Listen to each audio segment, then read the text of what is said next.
പ്രഭാത വാർത്തയിലേക്ക് വിശദമായി ആദ്യം വണ്ടിപ്പെരിയാർ സംഭവത്തിന്റെ വിശദാംശങ്ങളിലേക്കാണ്. വണ്ടിപ്പെരിയാർ പീഡന കേസിലെ പെൺകുട്ടിയുടെ പിതാവിനെയും മുത്തച്ഛനെയും ആക്രമിച്ച കേസിൽ പ്രകോപനമുണ്ടാക്കിയത് പ്രതി പാൽരാജ് എന്ന് പോലീസ്. കുട്ടിയുടെ പിതാവിനെ കൊല്ലണമെന്ന ഉദ്ദേശത്തോടെയായിരുന്നു ആക്രമണമെന്ന് എഫ്ഐആറിൽ പറയുന്നു. നെഞ്ചിന്റെ താഴെയും കാലിലും കുത്തി പരിക്കേൽപ്പിച്ചതായും എഫ്ഐആറിലുണ്ട്. വിഷ്ണു സുരേഷ് ചേരുന്നു വിശദാംശങ്ങളുമായി വണ്ടിപ്പെരിയാറിൽ നിന്ന്. വിഷ്ണു, ഇതൊരു ആസൂത്രിതമായ ആക്രമണമല്ല എന്നതായിരുന്നു ആദ്യഘട്ടത്തിലെ നിഗമനം. ഇപ്പോൾ ഈ എഫ്ഐആറിൽ പോലീസ് എന്തൊക്കെയാണ് പറയുന്നത്? ഇന്ന് കോൺഗ്രസിന്റെ വലിയ പ്രതിഷേധമൊക്കെ അവിടെ നടക്കാനിരിക്കുകയാണല്ലോ. ഗോകുൽ, ഇത് ആസൂത്രിതമായ ആക്രമണമെന്ന് ഇപ്പോഴും പോലീസ് പറയുന്നില്ല. കാരണം ഇത് അപ്പോഴുണ്ടായ തർക്കത്തിനെ തുടർന്നുണ്ടായ പ്രകോപനമാണ് ഈ കുത്തിലേക്ക് നയിച്ചത്. പക്ഷേ ആ കുത്തിയത് കൊല്ലണമെന്ന ഉദ്ദേശത്തോടു കൂടി തന്നെയാണെന്ന് എഫ്ഐആറിൽ വ്യക്തമാക്കുന്നു. വധശ്രമം ഉൾപ്പെടെയുള്ള വകുപ്പുകളാണ് പാൽരാജിനെതിരെ ചുമത്തിയിട്ടുള്ളത്. അയാൾ ഇന്നലെ രാത്രിയോടുകൂടി തന്നെ റിമാൻഡ് ചെയ്തു എന്നുള്ളതാണ് നിലവിൽ ലഭിക്കുന്ന വിവരം. അതിൽ വ്യക്തത ഇനിയും വരേണ്ടിയിരിക്കുന്നു. എന്തുകൊണ്ടാണ് പോലീസ് ഇത്തരത്തിൽ രാത്രി തന്നെ റിമാൻഡ് ചെയ്ത് അല്ലെങ്കിൽ മാധ്യമങ്ങൾക്ക് മുൻപിൽ അയാളെ കാണിക്കാതിരുന്നതൊരു ചോദ്യമായി അവിടെ നിലനിൽക്കുന്നുണ്ട്. മറ്റൊന്ന്, ഇന്ന് കോൺഗ്രസ് നടത്തുന്ന പ്രതിഷേധമാണ്. ഇന്ന് വൈകിട്ട് 3 മണിക്കാണ് കോൺഗ്രസിന്റെ സ്ത്രീ ജ്വാല വണ്ടിപ്പെരിയാറിൽ നടക്കുന്നത്. സംസ്ഥാനത്ത് സ്ത്രീകൾക്കും കുട്ടികൾക്കും നേരെയുള്ള അതിക്രമങ്ങൾ വർദ്ധിച്ചു വരുന്നു. ആ അതിക്രമങ്ങൾ നേരിടുന്ന ആളുകൾക്ക് നീതി ഉറപ്പാക്കാൻ പോലും സർക്കാരിനാവുന്നില്ല എന്നെല്ലാം ചൂണ്ടിക്കാട്ടിയാണ് കോൺഗ്രസിന്റെ സ്ത്രീജാല നടത്തുന്നത്. AICC സംഘടനാ സെക്രട്ടറി KC വേണുഗോപാൽ ഈ സമരം ഉദ്ഘാടനം ചെയ്യുമെന്നാണ് ലഭിക്കുന്ന വിവരം. ഈ കുത്തേറ്റ പെൺകുട്ടിയുടെ പിതാവും മുത്തച്ഛനും നിലവിൽ കോട്ടയം മെഡിക്കൽ കോളേജിൽ ചികിത്സയിലാണ്. അവരുടെ ആരോഗ്യനിലയുമായി ബന്ധപ്പെട്ട് ആശങ്കപ്പെടേണ്ട സാഹചര്യമില്ല. ഇന്നലെ രാവിലെ 10 മണിയോടുകൂടി പശുമല ജംഗ്ഷനിൽ വെച്ചാണ് ഈ പിതാവിനും മുത്തച്ഛനും ഈ കേസിലെ പ്രതിയായി വെറുതെ വിട്ട അർജുന്റെ ബന്ധു കുത്തി പരിക്കേൽപ്പിച്ചത്. അയാളെ ഇന്നലെ റിമാൻഡ് ചെയ്തു എന്നുള്ളതാണ് ലഭിക്കുന്ന വിവരം. ഗൂഗിൾ. ശരി, വിഷ്ണു സുരേഷാണ് വിവരങ്ങൾ നൽകിയത് ഇടുക്കിയിൽ നിന്ന്. പശ്ചിമബംഗാൾ റേഷൻ അഴിമതി കേസിൽ ശക്തമായ നടപടിക്കൊരുങ്ങി എൻഫോഴ്സ്മെന്റ് ഡയറക്ടറേറ്റ്. അന്വേഷണ ഏജൻസിക്കെതിരായ ആക്രമണത്തിന് ശേഷം ഒളിവിൽ പോയ ഷാജഹാൻ ഷെയ്ഖിനായി ലുക്കൌട്ട് നോട്ടീസ് പുറത്തിറക്കിയതിന് പിന്നാലെ പോലീസ് സ്റ്റേഷനുകൾക്ക് മുന്നറിയിപ്പ് നൽകി. ഒളിവിൽ പോയ തൃണമൂൽ നേതാവ് ഷാജഹാൻ ഷെയ്ഖിനെതിരെ കൊൽക്കത്ത രാജ്ഭവനിൽ പരാതി ലഭിച്ചു. പോലീസ് ഒത്താശയോടെ ചില നേതാക്കൾ ഷാജഹാനെ പിന്തുണയ്ക്കുന്നതായാണ് പരാതി. ഷാജഹാനെ ഉടൻ അറസ്റ്റ് ചെയ്യാനും കർശന നടപടി സ്വീകരിക്കാനും ഗവർണർ CV ആനന്ദബോസ് പോലീസ് മേധാവിക്ക് നിർദ്ദേശം നൽകി.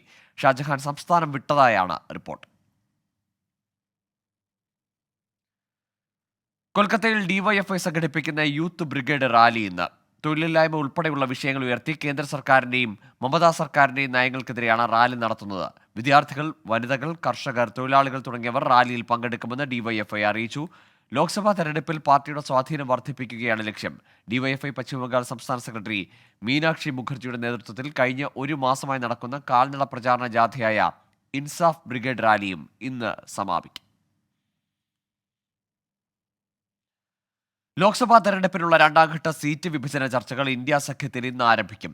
കോൺഗ്രസ് രൂപീകരിച്ച ദേശീയ സഖ്യസമിതി ഇന്ത്യ സഖ്യ പാർട്ടികളുമായി ചർച്ചകൾ നടത്തും. നേരത്തെ സംസ്ഥാന തലത്തിൽ നടത്തിയ പ്രാഥമിക ചർച്ചകളുടെ തുടക്കമാണിത്. നാളെയും മറ്റന്നാളും വിവിധ പാർട്ടികളുമായുള്ള ചർച്ചകൾ തുടരും.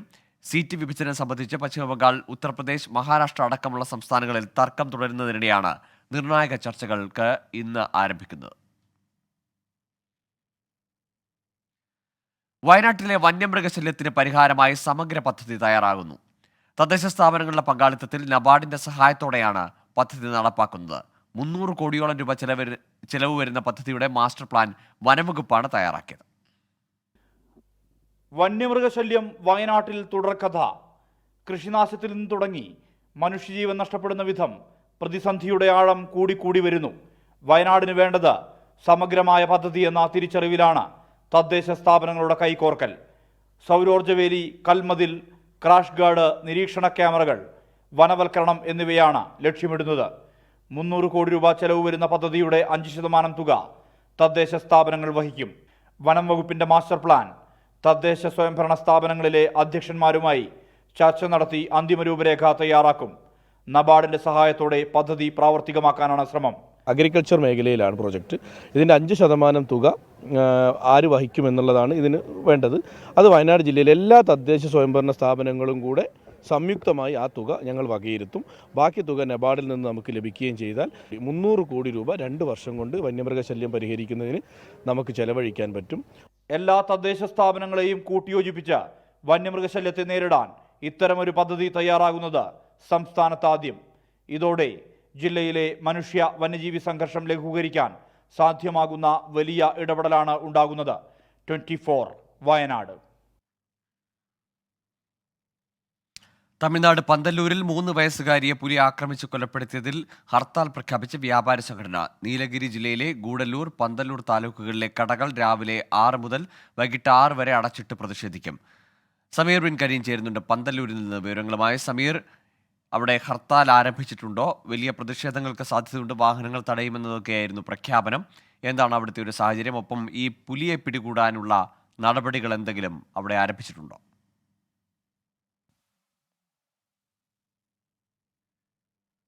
ഗോകുൽ, നിലവിൽ പുലിയെ പിടികൂടാനുള്ള ശ്രമങ്ങൾ വനം വകുപ്പ് നടത്തുന്നുണ്ട്. അതോടൊപ്പം തന്നെ ഒരു ഭാഗത്ത് നാട്ടുകാരുടെ നേതൃത്വത്തിൽ പ്രതിഷേധം തുടരുകയാണ്. ഇപ്പോൾ ഇന്നലെ രാത്രിയിൽ തുടങ്ങിയ പ്രതിഷേധം ഇപ്പോഴും തുടരുന്നുണ്ട്.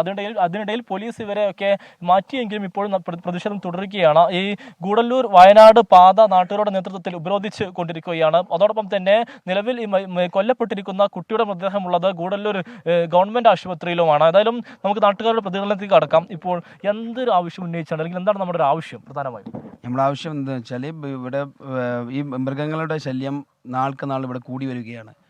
ഈ മൃഗങ്ങളുടെ ഇതുകൊണ്ട് ഒരുപാട് ആൾക്കാർ ഇവിടെ മരണപ്പെട്ടിട്ടുണ്ട്. ആ ഒരു സംബന്ധമായിട്ട് ഇന്നലെ എൻ്റെ വാട്ടിൽ നടന്ന സംഭവം ഇൻസിഡൻറ്റ് എന്ന് വെച്ചാൽ, ഒരു കുട്ടി ബാലവാടി കഴിഞ്ഞു, അതായത് സ്കൂൾ ബാലവാടി കഴിഞ്ഞ് പോകുന്ന സമയത്ത്, അമ്മൻ്റെ കൂടെ പോകുന്ന സമയത്ത് അതിനെ ആ പുലി എടുത്ത് കൊണ്ടുപോയി കൊന്ന് അതിനെ ഒരു കിലോമീറ്റർ സൈഡ് കൊണ്ടുപോയി ഇടുകയും ഞങ്ങൾ മൊത്തത്തിൽ എല്ലാവരും പോയി തിരഞ്ഞ് കഴിഞ്ഞ ശേഷം ഹോസ്പിറ്റലിലേക്ക് കൊണ്ടുപോയി ബോഡി. ഈ ഹോസ്പിറ്റലിലേക്ക് കൊണ്ടുപോയ സ്ഥിതിക്ക് ഞങ്ങളുടെ ആവശ്യം എന്താ വെച്ചാൽ, ഞങ്ങൾക്ക് ഇവിടെ ജീവിക്കാനൊരു മാർഗവുമില്ല. കാരണം കാലത്ത് എന്തൊരു ആവശ്യത്തിന് വേണമെങ്കിലും പുറത്തിറങ്ങിയാലും ഈ മൃഗങ്ങളുടെ ശല്യം കൊണ്ട് ഞങ്ങൾ ബുദ്ധിമുട്ടുകയാണ്. അതുകൊണ്ട് ഈ മൃഗത്തിനെ ഷൂട്ടിംഗ് ഓർഡർ വന്നതിന് ശേഷം മാത്രമേ ഞങ്ങൾ ഈ പോരാട്ടത്തിൽ നിന്ന് പിന്മാറുകയുള്ളൂ. നിലവിൽ കുട്ടിയുടെ പോസ്റ്റ്മോർട്ടം നടപടികളൊക്കെ കഴിഞ്ഞു, എന്തായി? പോസ്റ്റ്മോർട്ടം നടപടികൾ ഒന്നും കഴിഞ്ഞിട്ടില്ല. ഈ പോസ്റ്റ്മോർട്ടം നടപടികളെല്ലാം ഇപ്പം ബോഡി ഇതിൽ മോർച്ചറിയിലാണ് ഉള്ളത്. ഞങ്ങളുടെ ആവശ്യം എന്താണെന്ന് വെച്ചാൽ, ഈ പുലിയെ വെടിവെച്ച് പിടിക്കുകയാണെങ്കിൽ മാത്രമേ ഞങ്ങൾ ഈ പോരാട്ടത്തിൽ നിന്ന് പിന്മാറുള്ളൂ. ഞങ്ങൾ ഈ പോസ്റ്റ്മോർട്ടം ഞങ്ങൾ അനുവദിക്കുള്ളൂ എന്ന് അവരുടെ പേരൻസും അവരെല്ലാം ഇവിടെ ഈ ഇതിലുണ്ട്. ഗോകുൽ, ഈ പോസ്റ്റ്മോർട്ടം അനുവദിക്കണമെങ്കിൽ ഈ പുലിയെ പിടികൂടണമെന്നുള്ളതാണ് ഈ പഞ്ചായത്ത് അംഗം വ്യക്തമാക്കുന്നത്. അതോടൊപ്പം തന്നെ ഈ കുട്ടിയുടെ മാതാപിതാക്കൾ അടക്കമുള്ളവർ നിലവിൽ ഈ സമരത്തിലുണ്ട് എന്നുള്ള പ്രധാനപ്പെട്ട കാര്യം. അതോടൊപ്പം തന്നെ ഈ കുട്ടിയെ കൊലപ്പെടുത്തിയ പുലി വീണ്ടും ഒരു സ്ത്രീ ആക്രമിച്ചു എന്നുള്ളൊരു വിവരവും പറയുന്നുണ്ട്. വീണ്ടും ഈ പുലിയുടെ ആക്രമണം ഉണ്ടായോ? ഇന്നലെ വൈകുന്നേരം 4:30 മണിക്കാണ് ഈ കുട്ടിയെ ആക്രമിച്ച് കൊലപ്പെടുത്തിയത്. അതിനുശേഷം 4 കിലോമീറ്റർ അകലെയുള്ള ചേരങ്കോട് പടച്ചേരി എന്ന് പറയുന്ന സ്ഥലത്ത് വൈകുന്നേരം ഒരു 7 മണിയാകുമ്പോൾ വീട്ടിൽ നിന്ന് പുറത്തേക്ക് ഇറങ്ങുന്ന ഒരു സ്ത്രീയെ ആക്രമിക്കുകയും അവരിന്ന് ഗൂഡല്ലൂർ ഹോസ്പിറ്റലിൽ അഡ്മിറ്റും ആയിട്ടുണ്ട്. ഇത് തുടർച്ചയായിട്ട് നടന്നുകൊണ്ടിരിക്കുകയും ഒരു മാസമായിട്ട് ഇപ്പോൾ 6ാമത്തെ ആളുകളാണ്. അതിൽ ഒരു സ്ത്രീ മരണപ്പെടുകയും ഇന്നലെ ഈ കുട്ടിയും മരണപ്പെട്ടിട്ടുണ്ട്. ഇത് തുടർന്ന് പോയി കഴിഞ്ഞാൽ ഞങ്ങൾക്കിവിടെ ജീവിക്കാൻ കഴിയില്ല എന്നുള്ളത് കൊണ്ടാണ് ഞങ്ങൾ ഇതിനൊരു തീരുമാനം കിട്ടുന്നത് വരെ ഇവിടെ സമരം ചെയ്യും എന്നുള്ള ഒരു തീരുമാനത്തിൽ ഞങ്ങളിവിടെ തീർച്ചയായും വലിയ പ്രതിഷേധം ആ മേഖലയിൽ വീഴുന്നുണ്ട്. തമിഴ്നാട് കേരള അതിർത്തിയായ പന്തല്ലൂർ, ഗൂഡല്ലൂർ മേഖലകളിലാണ് പുലിയുടെ ആക്രമണം രൂക്ഷമായിരിക്കുന്നത്. 2 പേർ, ഇന്നലത്തെ കൊച്ചുകുട്ടിയും കൂടെ ചേർത്താൽ 2 പേരാണ് ഈ കഴിഞ്ഞ ദിവസങ്ങളിൽ അവിടെ കൊല്ലപ്പെട്ടത്. വലിയ പ്രതിഷേധം. പുലിയെ വെടിവെച്ച് പിടികൂടുവാനുള്ള തീരുമാനം, അത്തരത്തിലൊരു ഉത്തരവ് വരും വരെ പോസ്റ്റ്മോർട്ടം പോലും അനുവദിക്കില്ല, കൊച്ചുകുട്ടിയുടെ പോസ്റ്റ്മോർട്ടം പോലും അനുവദിക്കില്ല എന്നതാണ് പ്രതിഷേധക്കാർ പറയുന്നത്. സമീർ ബിൻ കരീമാണ് പന്തല്ലൂരിൽ നിന്ന് വിവരങ്ങൾ നൽകിയത്. മറ്റൊരു വാർത്തയിലേക്ക്. കോട്ടയം നഗരസഭയ്ക്കെതിരെ രൂക്ഷ വിമർശനവുമായി തോമസ് ചാഴികാടൻ എം പി ഫണ്ടിലൂടെ നടപ്പാക്കേണ്ട പദ്ധതികളിൽ നഗരസഭ വീഴ്ച വരുത്തിയെന്നും 26 ലക്ഷം രൂപയുടെ പദ്ധതികൾ മുടങ്ങിയെന്നും തോമസ് ചാഴികാടൻ 24-നോട് പറഞ്ഞു. എന്നാൽ പ്രതിപക്ഷ ബഹളത്തെ തുടർന്ന് കൗൺസിൽ യോഗങ്ങൾ തടസ്സപ്പെടുന്നതാണ് പ്രതിസന്ധിക്ക് കാരണമെന്നാണ് നഗരസഭയുടെ വാദം. റോഡുകളുടെ അറ്റകുറ്റപ്പണി, ഹൈമാസ് ലൈറ്റുകൾ, ബസ് കാത്തിരിപ്പ് കേന്ദ്രം എന്നിങ്ങനെ വിവിധ പദ്ധതികൾക്ക് വേണ്ടിയാണ് MP ഫണ്ടിൽ നിന്നും കോട്ടയം നഗരസഭയ്ക്ക് പണം അനുവദിച്ചത്. എന്നാൽ ഈ പദ്ധതികൾ നടപ്പാക്കുന്നതിന് നഗരസഭ തയ്യാറാകുന്നില്ലെന്നാണ് തോമസ് ചാഴിക്കാടൻ MPയുടെ വിമർശനം. അവര് 2021 നവംബറിൽ ഞാൻ എഴുതി കൊടുത്ത വർക്കിന് ആവശ്യമായ നടപടികൾ സ്വീകരിച്ച് അത് ഇംപ്ലിമെന്റ് ചെയ്യാനുള്ള സാഹചര്യം ഒരുക്കിയത് 2023 ജൂലൈ മാസത്തിലാണ്. ഒരു ഹൈമാസ് ലൈറ്റിനും ഒരു ബസ് ഷെൽട്ടറിനുമൊക്കെ ഇത്രയധികം കാലതാമസം ഉണ്ടാവുക എന്ന് പറഞ്ഞാൽ നമ്മുടെ പദ്ധതി നടപ്പാക്കുന്ന കാര്യത്തിൽ എന്തുമാത്രം വലിയ വീഴ്ചയാണ് ഉണ്ടാവുക എന്ന് നമുക്ക് മനസ്സിലാക്കാൻ കഴിയും. കെടുകാര്യസ്ഥത മൂലം 26 ലക്ഷം രൂപയുടെ പദ്ധതികളാണ് നടപ്പാകാതെ കിടക്കുന്നത്.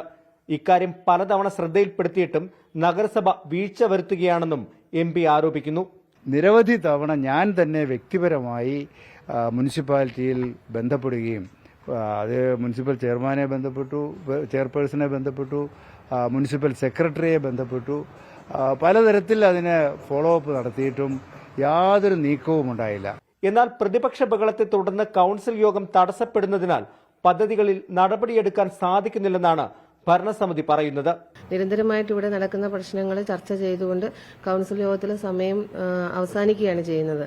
അതുമൂലം പല കൗൺസിൽ യോഗത്തിൽ ഇത് വെച്ചിരുന്നുവെങ്കിലും നമുക്കത് ചർച്ചയ്ക്കെടുക്കാനോ സമയബന്ധിതമായിട്ട് തീരുമാനം അവിടെ കളക്ടറേറ്റിലേക്ക് നൽകാനോ സാധിച്ചിരുന്നില്ല.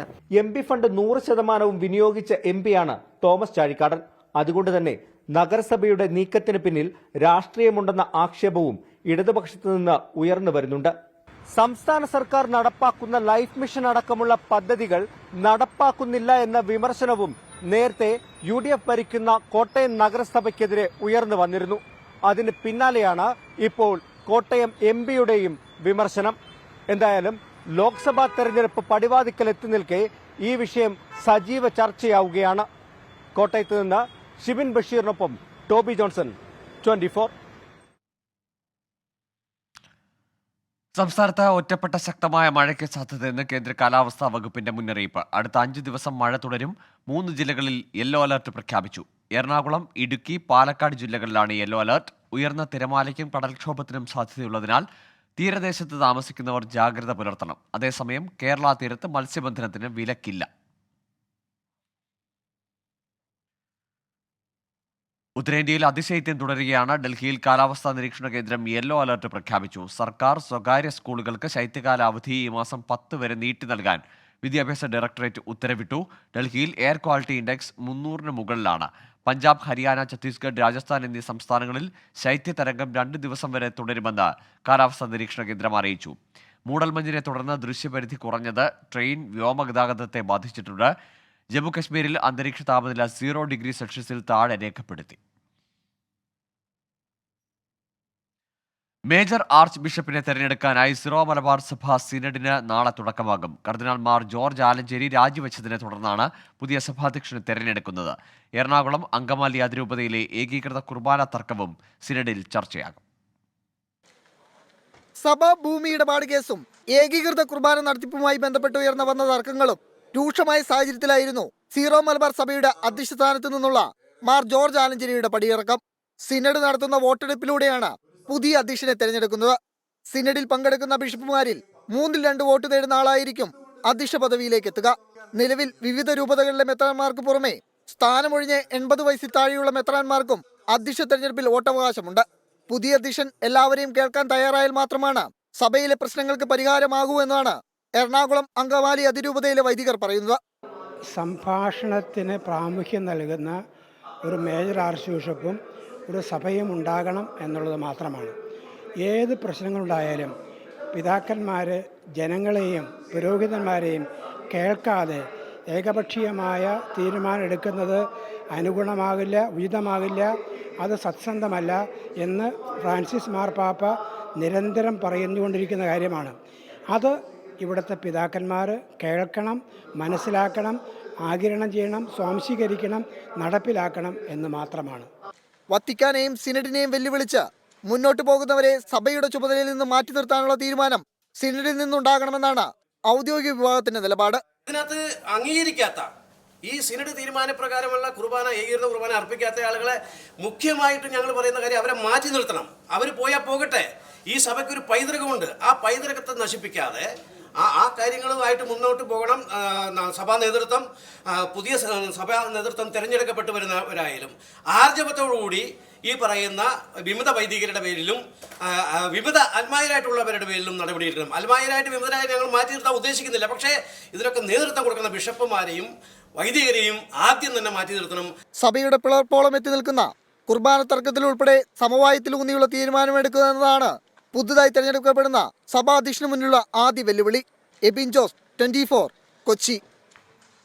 സംസ്ഥാന സ്കൂൾ കലോത്സവത്തിന്റെ വിശേഷങ്ങൾ.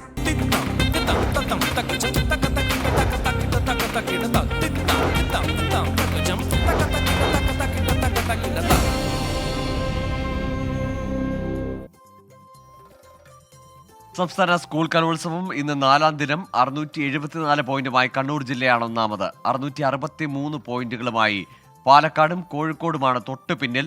നാടകവും മോണോ ആക്ടും മിമിക്രിയും സംഘനൃത്തവും ഇന്ന് വേദിയിലെത്തും. കലോത്സവ വേദിയിൽ നിന്ന് ശ്രീകുമാരനും അജീഷ് ജയകുമാറും കീർത്തന കേശവനും ചേരുന്നുണ്ട്.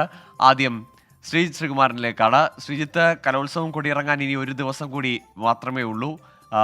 അവസാനത്തെ പോയിന്റ് നില നോക്കുമ്പോൾ ജില്ലകൾ തമ്മിലുള്ള ഇഞ്ചോടിഞ്ച് മത്സരം അതെങ്ങനെയാണ്?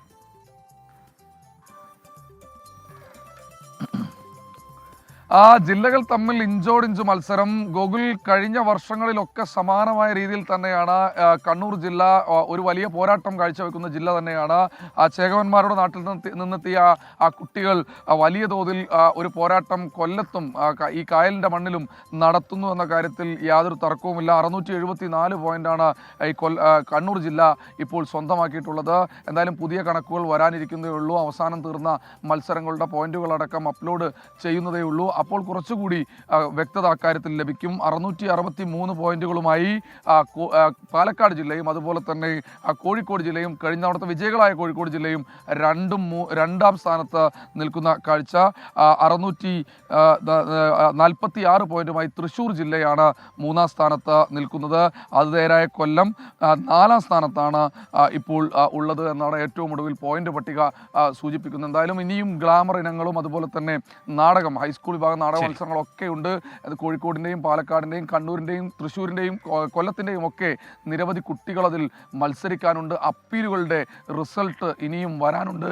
അങ്ങനെയൊക്കെ വരുന്ന സമയത്ത് സ്വാഭാവികമായി പോയിന്റ് നിലകളിൽ മാറ്റം വരും. എന്തായാലും ഒരു ശക്തമായ മത്സരം തന്നെ കൊല്ലത്ത് നടക്കുന്നു. ആ ശക്തമായ മത്സരത്തിൽ അവസാന നിമിഷം, അതായത് നാളെ അടുത്ത ദിവസം മാത്രമേ, ഈ ഒരു ഘട്ടത്തിൽ അവസാന ദിവസം മാത്രമേ പോയിന്റ് പട്ടികയിൽ ആര് മുന്നിൽ വരും, സ്വർണ്ണക്കപ്പ് ആര് നേടുമെന്ന കാര്യത്തിൽ ഒരു വ്യക്തത വരികയുള്ളൂ. അപ്പീലുകളുടെ പ്രളയമെന്ന് പറയാനില്ലെങ്കിലും അപ്പീലുകൾ തീരെ കുറവല്ല കൊല്ലത്ത് എന്നാണ് ഈ ഒരു ഘട്ടത്തിൽ പ്രധാന വേദിയിൽ നിന്ന് റിപ്പോർട്ട് ചെയ്യാനുള്ളത്.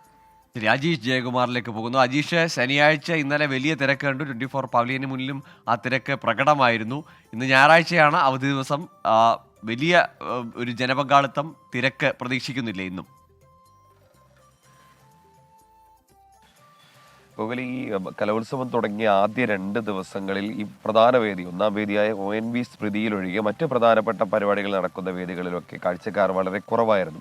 ഈ രണ്ടാം ദിവസം കഴിഞ്ഞ് ഇന്നലെ പക്ഷേ ഈ പ്രധാനപ്പെട്ട വേദിയിലും ONV സ്മൃതിയിൽ മാത്രമല്ല മറ്റ് പ്രധാനപ്പെട്ട പരിപാടികൾ നടക്കുന്ന, മത്സരങ്ങൾ നടക്കുന്ന വേദികളിലടക്കം വലിയ തിരക്കുകളുണ്ടായിരുന്നു. ഇന്നലെ രാത്രി വരെ ടൗൺ ഹാളിൽ ഒപ്പന മത്സരം നടക്കുമ്പോൾ ആ ടൗൺ ഹാൾ മുഴുവൻ നിറഞ്ഞു കവിഞ്ഞു നിന്നിരുന്നു. അങ്ങനെ ഈ ശനിയാഴ്ച ദിവസം വലിയ തിരക്കായിരുന്നു. പല പ്രധാന പരിപാടികളിലും മത്സരങ്ങളും നടന്ന വേദികളിലുണ്ടായിരുന്നു. ഇന്നും അങ്ങനെയാണ് പ്രതീക്ഷിക്കുന്നത്. കൂടുതലും നമ്മൾ തിരുവനന്തപുരം പോലെ തന്നെ സർക്കാർ ഉദ്യോഗസ്ഥരൊക്കെ ഉള്ള ഒരു ജില്ല കൂടിയാണ് കൊല്ലം. അതുകൊണ്ട് തന്നെ ഞായറാഴ്ച ദിവസങ്ങളിൽ ഇവർ ഈ പ്രവൃത്തി ദിനങ്ങളുടെ ഒരു ക്ഷീണം മാറ്റാൻ, ആലസ്യം മാറ്റാൻ, ഈ കലോത്സവത്തെ കൂടുതൽ വിജയിപ്പിക്കാൻ കൂടുതൽ ആളുകൾ ഈ കലോത്സവത്തിലെ മത്സരങ്ങൾ കാണാൻ എത്തുമെന്നാണ് പ്രതീക്ഷിക്കുന്നത്. ഇന്നലെ വൈകിട്ടൊക്കെ ഈ മാധ്യമങ്ങളുടെ, ഈ പവലിയനിരിക്കുന്ന മേഖലയിൽ 24-ന്റെ മാത്രമല്ല എല്ലാ മാധ്യമങ്ങളുടെയും മുന്നിൽ വലിയ കലാപരിപാടികളൊക്കെ അവതരിപ്പിച്ച് അത് കണ്ടുകൊണ്ട് നിൽക്കുന്ന 100 കണക്കിന് ആളുകളാണ് ഉണ്ടായിരുന്നത്. ഈ ആശ്രാമം മൈതാനം ഇന്നലെയായിരുന്നു അക്ഷരാർത്ഥത്തിൽ പൂർണ്ണമായിട്ടും ആളുകളെ കൊണ്ട് നിറഞ്ഞത്. അത്രയ്ക്കും ആളുകളാണ് ഈ കൊല്ലത്തെ ഈ പ്രധാനപ്പെട്ട വേദിയിലേക്ക് എത്തിച്ചേർന്നത്. മറ്റു പരിപാടികളിലും എന്നും ഇതേപോലെ തന്നെ തിരക്ക് ഉണ്ടാകുമെന്നാണ് നമ്മൾ കരുതുന്നത്. ശരി, ഇന്ന് ഏതൊക്കെ ഇനങ്ങളാണ് വേദിയിലെത്തുന്നതെന്ന് കൂടി അറിയാം. കീർത്തന കേശവൻ ചെയ്യുന്നുണ്ട്. കീർത്തന, ഇന്നും ഏറെ ജനപ്രിയമായ ഇനങ്ങളുണ്ട് എന്ന് മനസ്സിലാക്കുന്നു അല്ലേ?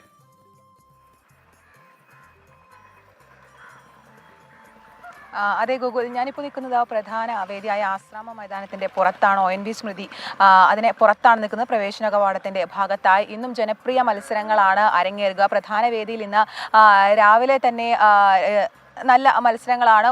ഹൈസ്കൂൾ വിഭാഗം ഗേൾസിൻ്റെ മോഹിനിയാട്ട മത്സരങ്ങളൊപ്പം ഉച്ചയ്ക്ക് ശേഷം ഇവിടെ വേദിയിൽ അരങ്ങേറുന്നത് നാടോടി നൃത്ത മത്സരങ്ങളുണ്ട്. ഒപ്പം സംഘനൃത്തം, ഞാൻ നേരത്തെ പറഞ്ഞത് മോഹിനിയാട്ടം എന്നാണ്, ഭരതനാട്യമാണ്. ഹൈസ്കൂൾ ഗേൾസിൻ്റെ ഭരതനാട്യമാണ് വേദി ഒന്നിൽ രാവിലെ അരങ്ങേറുന്നത്. ഒപ്പം ജനപ്രിയ ഇനങ്ങളായ നാടകം, ചവിട്ട് നാടകം, കോൽക്കളി, കഥാപ്രസംഗം, മിമിക്രി, മോണോ ആക്ട് തുടങ്ങിയ മത്സരങ്ങളും ഇന്ന് അരങ്ങേറുന്നുണ്ട്. വേദി 2-ൽ ഇന്ന് മത്സരങ്ങളൊന്നും ചാർട്ട് ചെയ്തിട്ടില്ല. എന്തായാലും ഇന്നലത്തെ പോലെ തന്നെ ഇന്നും പ്രധാന വേദിയിലും മറ്റു വേദികളുമായി വലിയ തരത്തിലുള്ള പങ്കാളിത്തം തന്നെയാണ് പ്രതീക്ഷിക്കുന്നത്. ഗോകുൽ, ശരി, ഏതായാലും കലോത്സവം ഇന്നും നാളെയും കൂടി മാത്രമേ ഉള്ളൂ. ഞായറാഴ്ച ദിവസമാണ്. കൂടുതൽ ആളുകൾ ഇന്ന് കലോത്സവ നഗരിയിലേക്ക് എത്തുമെന്നാണ് പ്രതീക്ഷിക്കുന്നത്. ഇന്നലെ വലിയ തിരക്ക് അനുഭവപ്പെട്ടിരുന്നു. മകരവിളക്കിനായി നട തുറന്ന ശേഷം ശബരിമലയിൽ ഇന്നലെയും എത്തിയത് 1,00,000-ലധികം തീർത്ഥാടകർ.